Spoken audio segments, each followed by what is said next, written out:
Makan dan minum sambil duduk, tapi saya pernah disuruh minum sambil berdiri waktu minum air zam-zam, Pak Ustaz. Pas minum air zam-zam, berdiri. Mana? Ada dalilnya tak, Pak Ustaz? Rana Rasulullah SAW yasrabu zam-zam qa'iman. Nabi SAW minum air zam-zam berdiri. Nah, kata Ustaz Somad minum duduk. Kenapa Nabi Muhammad minum berdiri? Kenapa minum air ini mesti duduk? Karena waktu duduk saringannya telentang, ketika berdiri saringannya telungkup. Minum air zam-zam berdiri tak perlu pakai saringan, karena air zam-zam air yang tersuci di dunia. 2-0 orang yang mengejek Nabi SAW. Ini Nabi kalian ini pelintat-pelintut nih. Suruhnya orang minum duduk, dia sendiri minum berdiri. Kau yang mengejek Nabi Muhammad, nampak jahilmu 2 kali lipat. Kenapa minum berdiri? Nabi minum berdiri karena air zam-zam tak perlu disaring, air yang paling suci di dunia.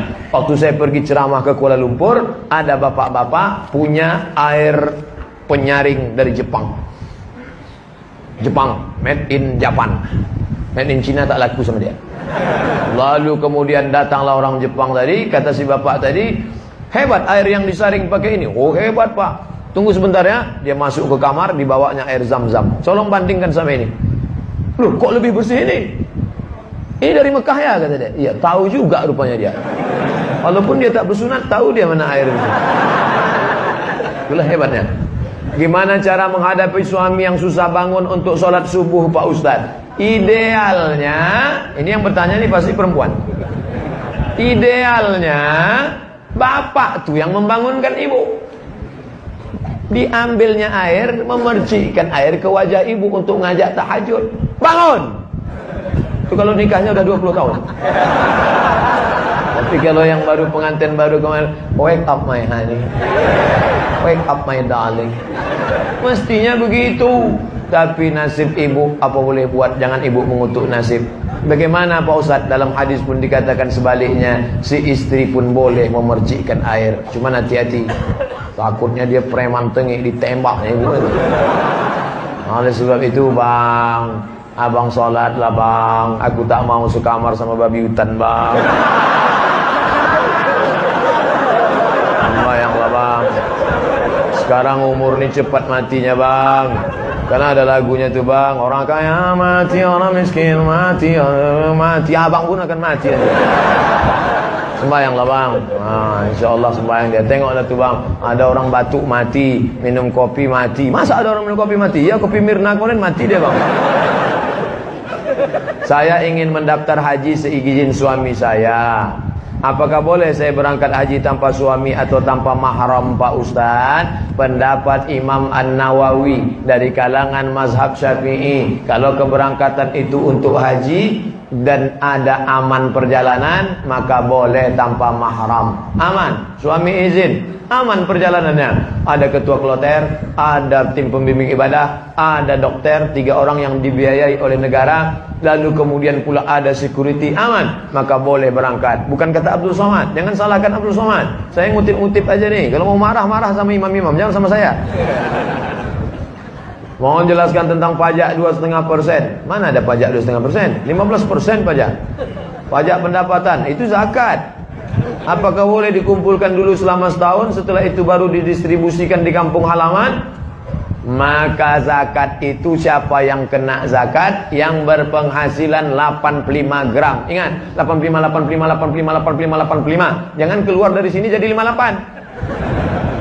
Dalam perjalanan hidup ibu bapak tahun 85, apa yang paling berkesan? Ingat itu, 85 gram emas. Kalau penghasilanku sebanyak itu, maka aku sudah kena zakat. 85 gram sekarang harga emas 500.000, maka 85 kali 500 sama dengan 42.500.000. Dibagi 12 bulan. 42.500.000 bagi 12 sama dengan 3.600.000. Payah ngitung 3.600.000, 4 juta. Siapa yang berhasilan 4 juta, keluarkan zakat 2,5%, 25.000, 25.000, 25.000, 25.000. Yang punya zakat, yang punya duit 4 juta, zakatnya 100.000. Pak Ustadz, saya keluarkan 100.000 tiap bulan atau total 1.200.000? Bagus tiap bulan. Kan sama aja 1.200.000. Jumlahnya sama, setannya beda. Kalau 100.000 ringan. Tapi kalau sudah 1.200.000, allazi waswisu fi sudur. Mau kemana bro? Mau bayar zakat. Berapa? 1.200.000. HP Android 1.300.000. Tengok. Kalau jin yang menggoda kita, bisa kita bacakan ayat kursi. Ini kawan sekantor kita. Kita bacakan sama dia, hafal pula dia dari kita lagi. Maka kalau kita bacakan Allahul Qayyum la ta'khudhuhu sinatun. Kenapa kau bacakan aku? Aku mau bayar zakat, kau goda-goda juga. Tulis besar-besar nih, jangan menggoda saya karena saya rentan tergoda. Seandainya uang pajak pendapatan 2,5% boleh dikumpul, apakah bisa penggunaannya dialihkan untuk membeli kurban? Ini orang terlalu cerdas. Sekali dayung 2-3 pulau terlampau. Hanya zakat saja untuk zakat. Adapun untuk kurban, kau berkurbanlah saudaraku. Berkurban itu hukumnya wajib menurut mazhab Hanafi. Alhamdulillah. Menurut mazhab Maliki, Hambali, Syafi'i sunat muakkad. Saya Syafi'i. Kurbanlah. Fasalli li rabbika wanhar. 2,5 juta. Ingat, duit yang kau simpan tak mau keluar, akan keluar juga dengan caranya sendiri. Meletuplah ban, datanglah sakit. Saya bukan nakut-nakuti. Peganglah, silakan, akan keluar dengan caranya sendiri. Ingat, tengok, waspada. Saya ingin mengakikahkan anak saya, tapi saya belum diakikahkan. Mana yang lebih utama? Mengakikahkan anak saya? Karena biaya tak cukup Pak Ustaz. Akikah saya itu tanggung jawab ayah saya. Akikah anak saya itu tanggung jawab saya. Ketika saya punya duit 2,5 juta, saya lunasi tanggung jawab ayah saya atau tanggung jawab saya? Tanggung jawab saya. Saya punya duit 2,5 juta, anak lahir, maka saya akikahkan anak saya. Setelah saya akikahkan anak saya, rezeki bertambah, sekarang ada duit 5 juta, 2 ekor kambing. Maka saya boleh mengakikahkan diri saya. Bapak ibu yang belum akikah, malam ini ada duit, langsung cari kambing. www.kambing.com. Assalamualaikum Pak Kambing. Salam. Bisa tolong carikan kambing ya besok. Besok siapa yang mau akikah besok, tolong kirim alamat, saya insyaallah datang ke sana. Tapi kalau umur sudah 40-30, akikah saja. Jangan minta ayun pakai marhaban. Marhaba ayyanun. Oh, sangka yang diayun cucu. Oh, kok nyatuknya itu duduk. Apa hukumnya mengakikahkan anak yang sudah meninggal dunia? Kalau anak itu sudah ditiupkan roh, umur berapa ditiupkan roh? 40 hari air, 40 hari darah, 40 hari daging, 120 hari, gugur dia 5 bulan, atau setelah lahir 2-3 hari, mau diakikahkan orang tuanya, hukumnya mubah. Kalau 7 hari sunnah, tak bisa 7 hari 14, tak hari ke-14 21 tak bisa, tak usah tengok tanggal lagi. Uwais Al-Qarni, dalam hidup kumpul berjamaah pasti banyak perbedaan pendapat. Bagaimana menyikapi orang yang suka menjudge orang lain sebagai ahli bid'ah? Tolong berikan penjelasannya. Kalau bisa berikan rujukan dalilnya.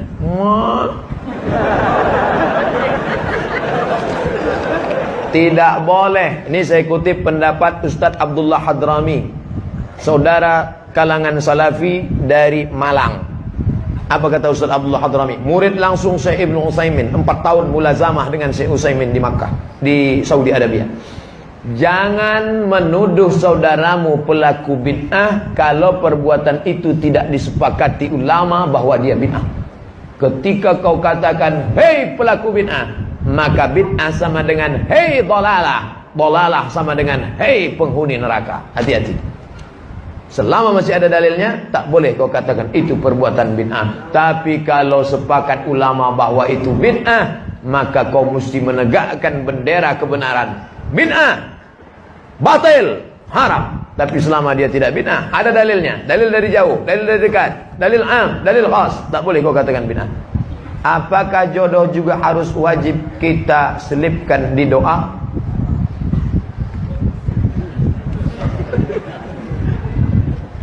Minta rezeki kepada Allah. Allahumma rzuqna rizqan halalan thayyiba. Istri itu rezeki atau tak rezeki? Rezeki, duit rezeki, kebun rezeki, rezeki, istri rezeki. Makanya kita diajarkan doa. Rabbana hablana min azwajina, berikan kepada kami istri, wa zurriyatina, anak-anak, qurrata a'yun, yang sejuk dipandang mata. Keluar kita dari rumah panas, begitu menengok dia, sejuk mata kita menengok. Masya Allah. Sedang lelah, di kantor ditekan atasan, di jalan kena razia pula. Begitu sampai di rumah, datang dia membawakan sejuk rasa abang. Iya bang, baru hidupkan nasi gitu. Maka mintakanlah. Boleh saya sebut namanya Pak Ustaz? Boleh, tapi jangan kuat-kuat. Ya Allah, berikanlah aku istri yang salihah. Sebutnya kuat, rupanya abang dia pula di sebelah. Adikku tu kata dia. Bagaimana ijab kabul ketika anak perempuan saya? Bagaimana ijab kabul ketika menikahkan anak perempuan saya? Sedangkan anak perempuan saya itu dulu hamil di luar nikah. Bagaimana menikahkan anak perempuan saya itu? Bisakah saya menikahkannya?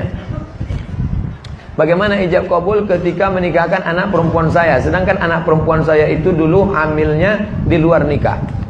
Orang yang menikah dalam keadaan istrinya itu hamil, nikahnya sah. Buka kitab Al-Fiqhul Islami wa Adillatu. Kalau anaknya lahir tak perlu diulang. Sah, jangan diulang lagi, karena sudah sah.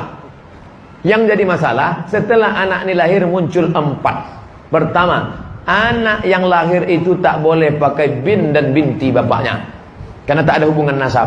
2, kalau anak itu lahir laki-laki, lahir adiknya perempuan, maka dia tak bisa jadi wali bagi adik-adiknya. Karena dia saudara seemak, saudara seayah yang bisa jadi wali, saudara seibu tak bisa jadi wali. 3, kalau ayah ni mati, si anak tak dapat harta warisan. 4, kalau anak ni gadis dipinang orang, bapak tak bisa menikahkannya. Walinya siapa? Fasultan waliyun man la waliyalaha. Walinya wali hakim. Pak Kua menikahkan. Pak Kua, ada yang mau kubicarakan 4 mata. Kata Pak Kua, jangankan 4, 3 pun bisa. Aku 25 tahun lalu bukan orang baik Pak Kua, sekarang memang baik. Kata Pak Kua, memang aku tengok tanda-tandanya.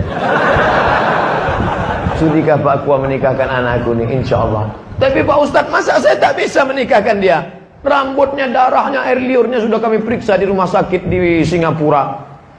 Ini kata DNA anak saya. DNA tak laku Mas Bro, tak laku. Al-waladu lil firash.